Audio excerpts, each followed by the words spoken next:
Dana White's good? He's good? I'm good. You got him in there? I'm ready. What they got you sipping on? I don't know. I'm gonna find out. Y'all didn't put no Bill Cosby in there, did y'all? Don't play no games with Dana and no motherfucking Bill Cosby up here. I want him to come back.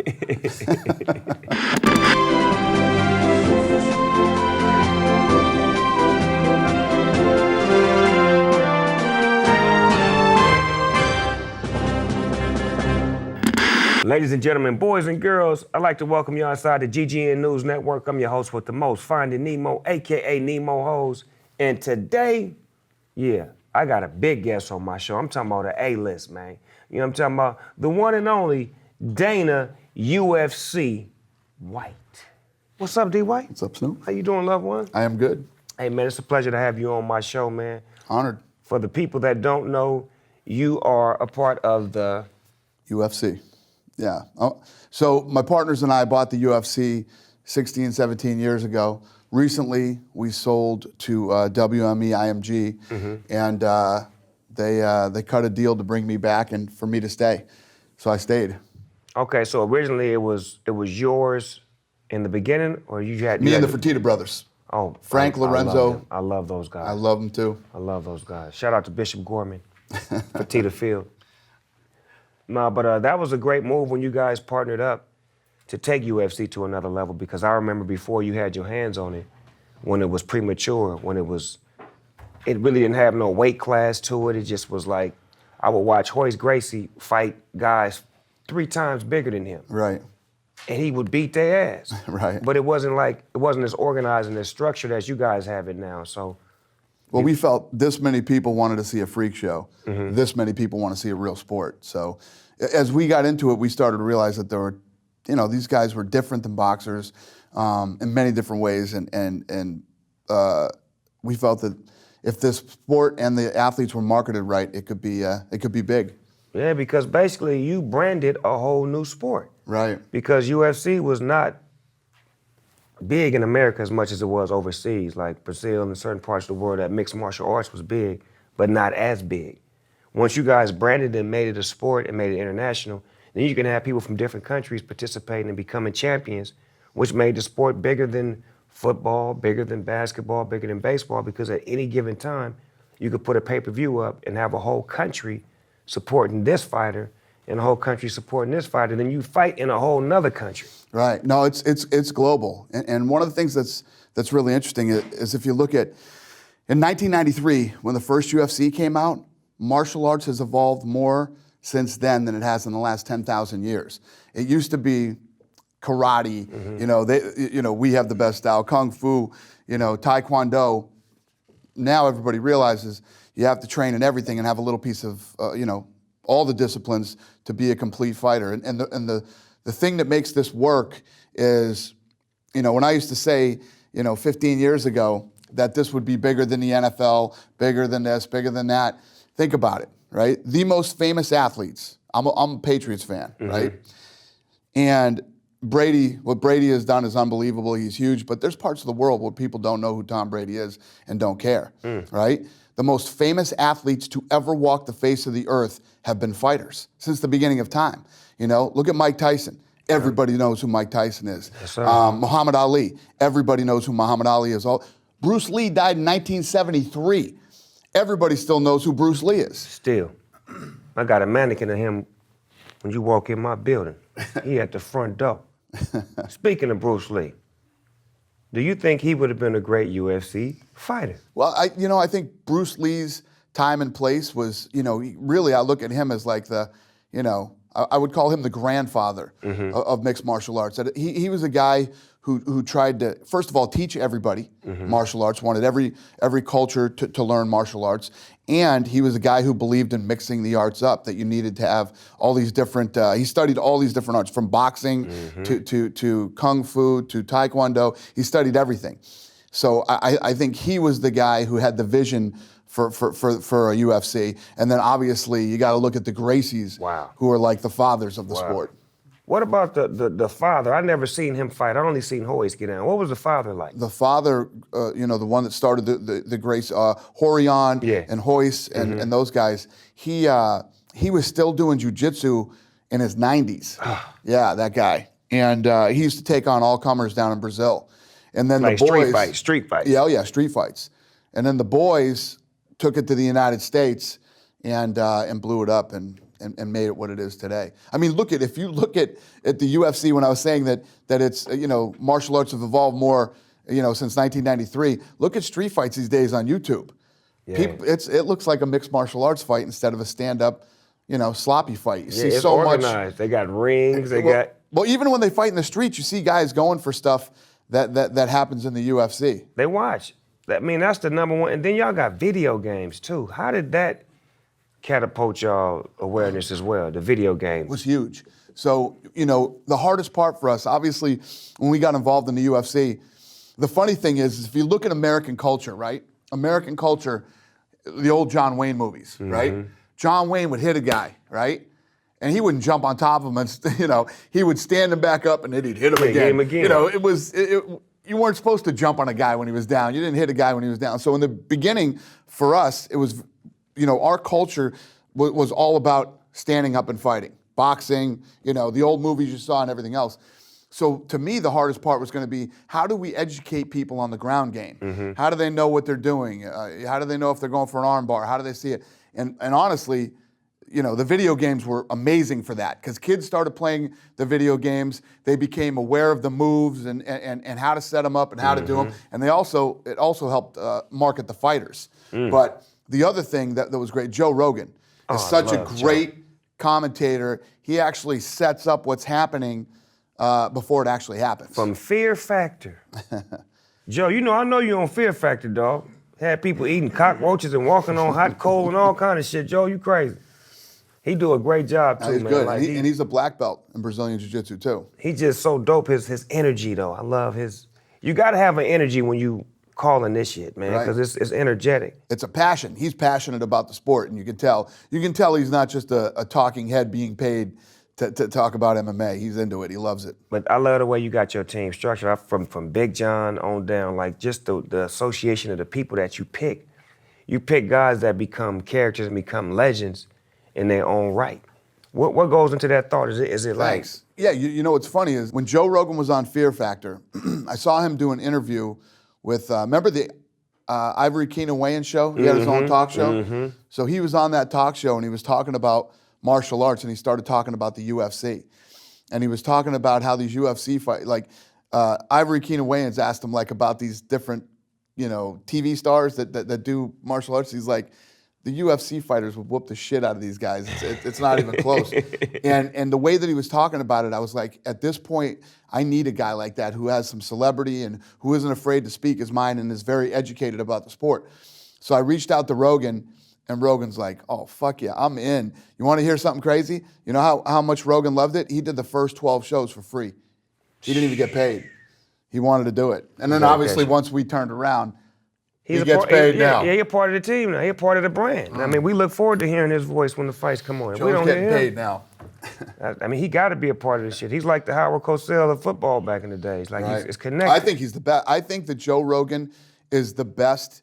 Ever since somebody threw a punch at somebody else, he's the best to ever call a fight. He's amazing. Off the top.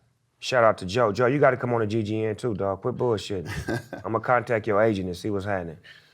Now, everybody on my network wanted me to ask you this question. I would never ask this question, but I have to ask because they You can ask me whatever you want.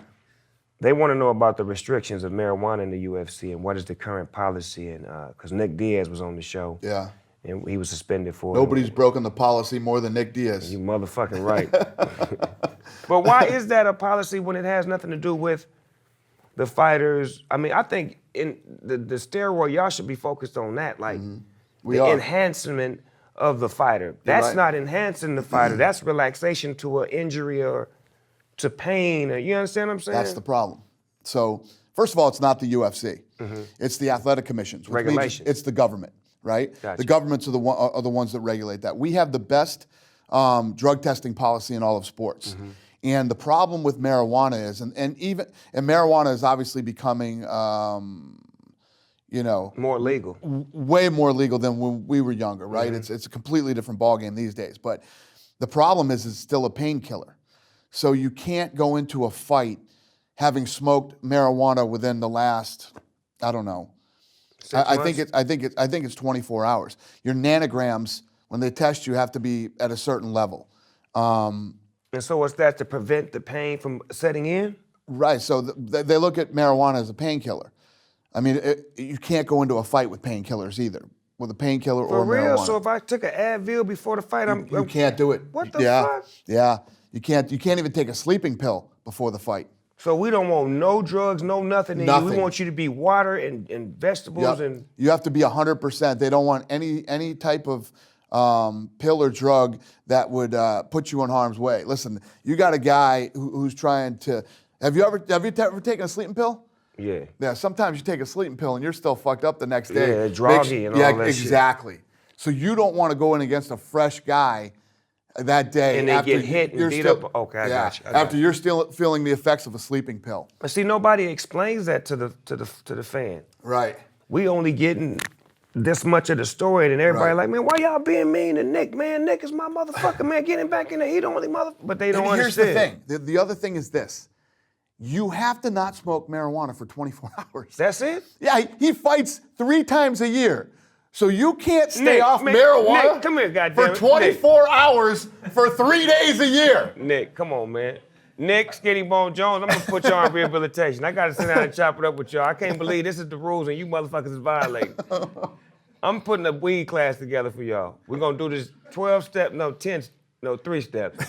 3-step program for y'all. You know, it's not like the commission is saying you can never smoke marijuana. You can't smoke marijuana Prior for to the 24 fight. hours before The fight. the fight. And you only fight 3 times a year.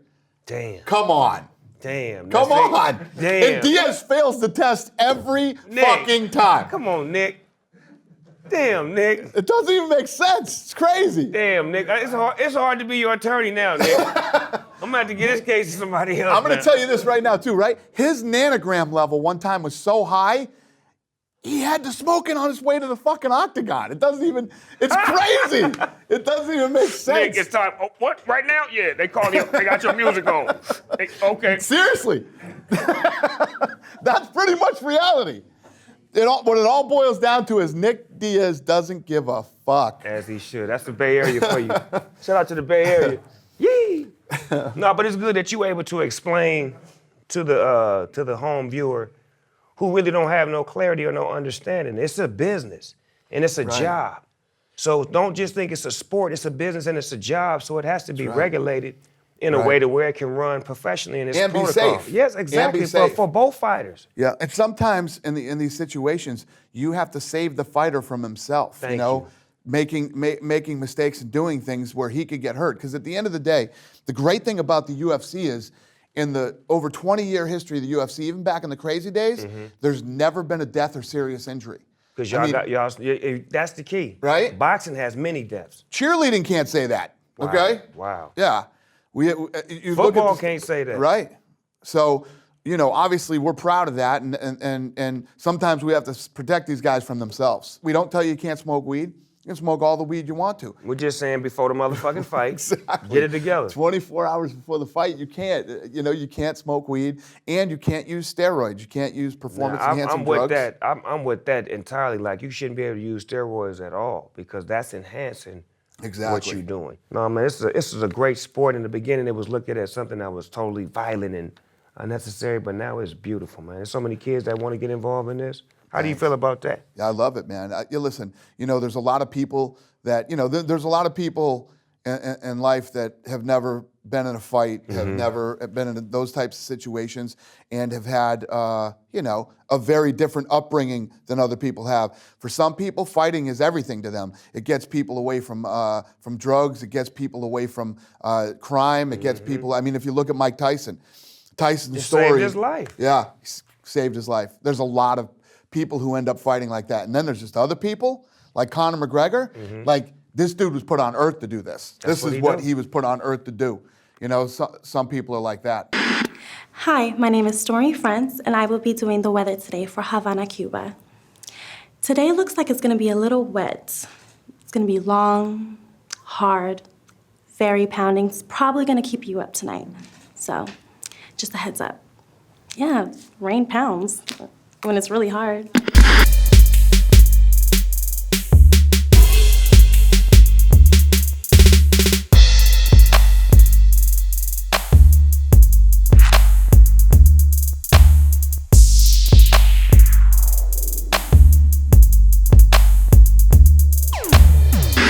And then the ultimate question is it going to happen? Is Floyd and McGregor going to happen? Because that's a lot of conversation, and I'm looking at them like, you know what I'm saying? Like, would it be a good fight? I don't know, because this guy's a dog. I watch McGregor, he's a dog. And then I watch Floyd, you know, do his thing, but I'm saying, how does that look? And man, is it gonna happen? Man, they get my blood pressure all high. Should I tone it down? Have some coffee, watch One Life to Live? What should I do?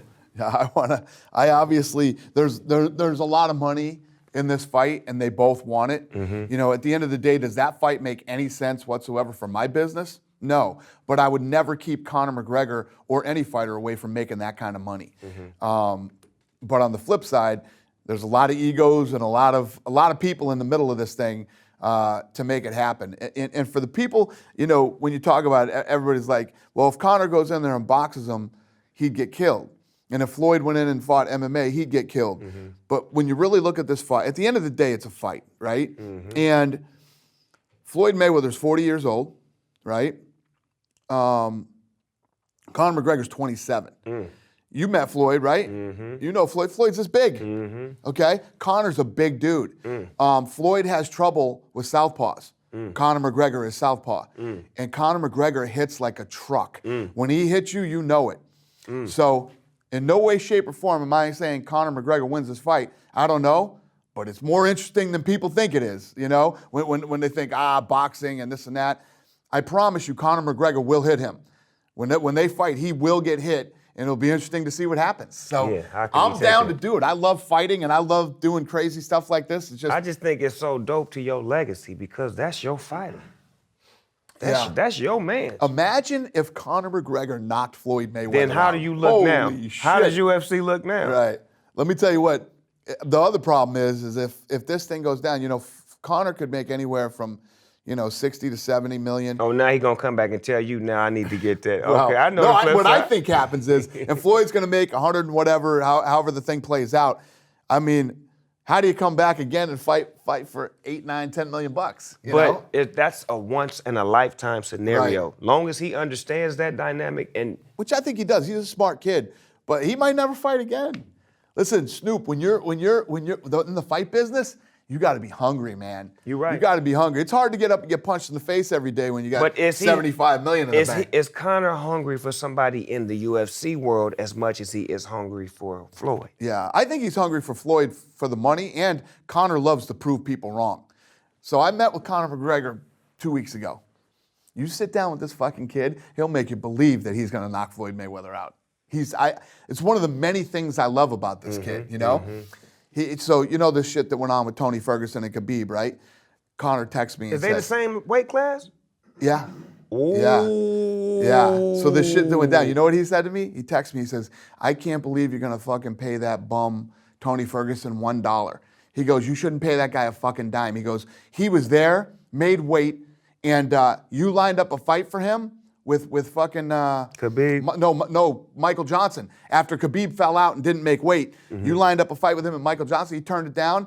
Fucking bum. You shouldn't pay him a dime. That's Conor's mentality. Like you should have took that fight Right, just he because should you have was took ready. that Michael Johnson fight. Exactly. Are you a fighter? Did you prepare? You Did came train? in to fight. I don't give a fuck who I'm in the ring with. Line me up with somebody. That's what Conor said to me. And you know, that's one of the many things that I love about Conor McGregor. Dog. And he ain't just talking He mean because it. I've been standing in his living room looking at him saying, Conor, your opponent fell out. No, but this motherfucker fought He doesn't Nick. give a shit. He fought Nick Diaz, right?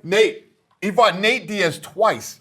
Nate Diaz big as a motherfucker. Really big. That's exactly right. And I'm looking at this shit like, man, hold on, man. I'm starting, bigger than I'm starting Conor. to Exactly. understand what you're saying now, man. God damn, that's a big difference, man. He don't give a shit. And at one point, one of his fighters fell out that he was supposed to fight. Trained for this guy the whole time, and everybody thought that Conor's big weakness was wrestlers.